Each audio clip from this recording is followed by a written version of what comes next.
आदमी पार्टी और बीजेपी में कोई अंतर नहीं है। दोनों ही एक सिक्के के पहलू हैं दोनों। तो इसलिए आप आम आदमी पार्टी को जिता लीजिए या आप बीजेपी को जिता लीजिए, आपके बच्चों के भविष्य को ख़राब किया जाएगा, आपके संविधान को बदला जाएगा। जब इन्होंने कहा था कि हम 400 पार करके संविधान को बदल देंगे तो कोई आंदोलन नहीं किया। और अभी भी जो आम आदमी पार्टी है वो हमारी वोट, केवल दलित और मुस्लिमों की वोट चाहिए उनको उनके अधिकार नहीं देंगे। वो अगर राज्यसभा की बात होती है तो ना तो दलित को भेजते हैं, ना मुस्लिम को भेजते हैं, ना ओबीसी को भेजते हैं। अगर कोई अच्छे पदों की बात होती है, आप देखें राष्ट्रीय कार्यकारिणी देखें आप, उसमें राष्ट्रीय कार्यकारिणी में ऊपर के जो तबके के लोग हैं वही हैं। कोई ना दलित को हिस्सा दिया गया, ना ओबीसी को दिया गया, ना मुस्लिम को दिया गया।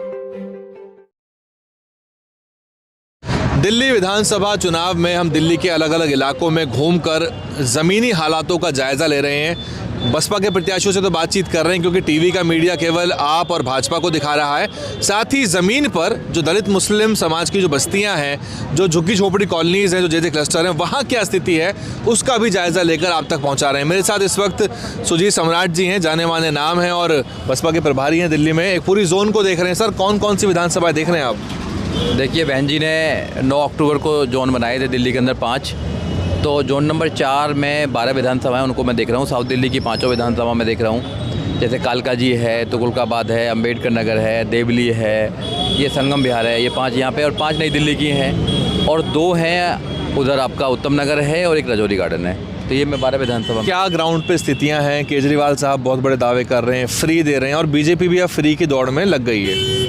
देखिए, ये जो लोग हैं झूठे वादे कर रहे हैं, इनको कुछ नहीं देना है। 3 चीज़ देश के अंदर फ्री होनी चाहिए। एजुकेशन फ्री होनी चाहिए, क्वालिटी एजुकेशन होनी चाहिए। तो ये फ्री एजुकेशन नहीं देंगे।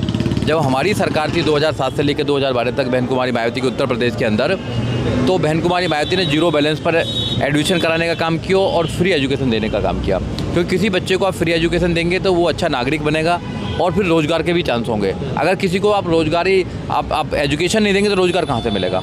तो ये जो फ्री की रेबड़ी बांटने का काम कर रहे हैं, वैसे ये गलत है। ये डेमोक्रेसी की हत्या है।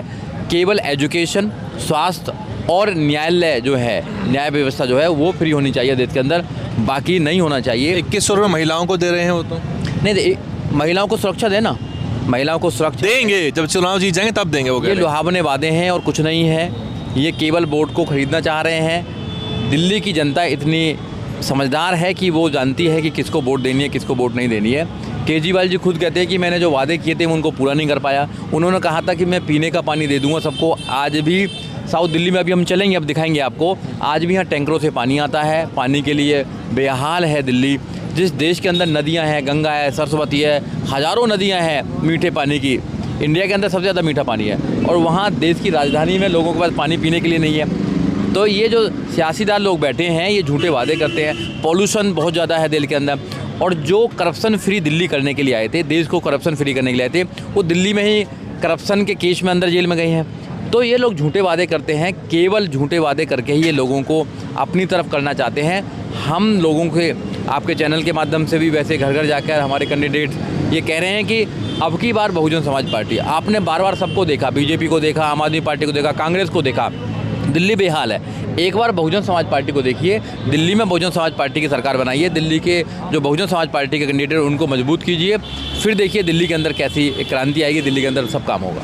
लेकिन जो एक तबका है उसमें दलित मुस्लिम भी शामिल हैं, वो बीजेपी को सत्ता से बाहर रखने के हिसाब से वोट करता है कि बीजेपी को सत्ता से दूर रखना है, इसलिए आम आदमी पार्टी को चुना गया और आम आदमी पार्टी को लगातार वोट की गई है। देखिए, आम आदमी पार्टी और बीजेपी में कोई अंतर नहीं है। दोनों ही एक सिक्के के पहलू हैं दोनों।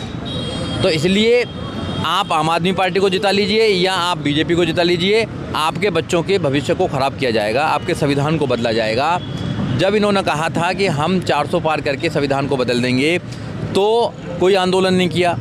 और अभी भी जो आम आदमी पार्टी है वो हमारी वोट, केवल दलित और मुस्लिमों की वोट चाहिए उनको उनके अधिकार नहीं देंगे। वो अगर राज्यसभा की बात होती है तो ना तो दलित को भेजते हैं, ना मुस्लिम को भेजते हैं, ना ओबीसी को भेजते हैं। अगर कोई अच्छे पदों की बात होती है, आप देखें राष्ट्रीय कार्यकारिणी देखें आप, उसमें राष्ट्रीय कार्यकारिणी में ऊपर के जो तबके के लोग हैं वही हैं। कोई ना दलित को हिस्सा दिया गया, ना ओबीसी को दिया गया, ना मुस्लिम को दिया गया। केवल हमारी वोट चाहिए, वोट देकर वो काम किसी और का करते हैं। बहुजन समाज पार्टी ऐसा नहीं करती है। बहुजन समाज पार्टी सर्वजन हिताय सर्वजन सुखाय के उस पर चलती है, सबका मान सम्मान रखती है, सबको प्रतिनिधित्व देती है। आज भी हमने दिल्ली के अंदर सारे समाज के लोगों को लड़ाने का काम किया, अच्छे कैंडिडेट को देने का काम किया है। अब जनता के ऊपर है।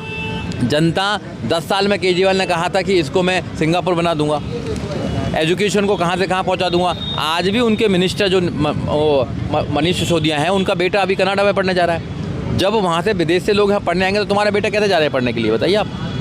तो ये सरासर गलत है कि ये जो वादे कर रहे हैं। आप देखा दिल्ली में, केवल दिल्ली में केजरीवाल या फिर जो बीजेपी है उनके ही सारे प्रचार उन्हीं के हो रहे हैं। कहाँ से इतना पैसा आता है, हज़ारों करोड़ कहाँ से आ रहा है, वो जनता पूछना चाहिए।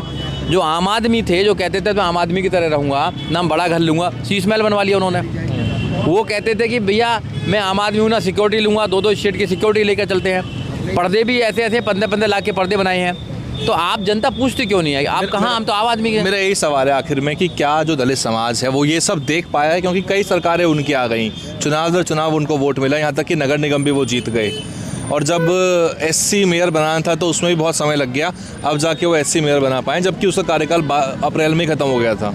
देखिए, इनको समझना चाहिए सब लोगों को, अम्बेडकरवादी लोगों को, खासकर SC ST OBC माइनॉरिटीज़ के लोगों को समझना चाहिए कि जो केजरीवाल है वो आपको झूठ बोलते हैं। केजरीवाल आपके लिए कुछ करने वाले नहीं हैं। अगर कोई कुछ कर सकता है तो बहुजन समाज पार्टी कर सकती है, क्योंकि उन्होंने पहले भी करके दिखाया है।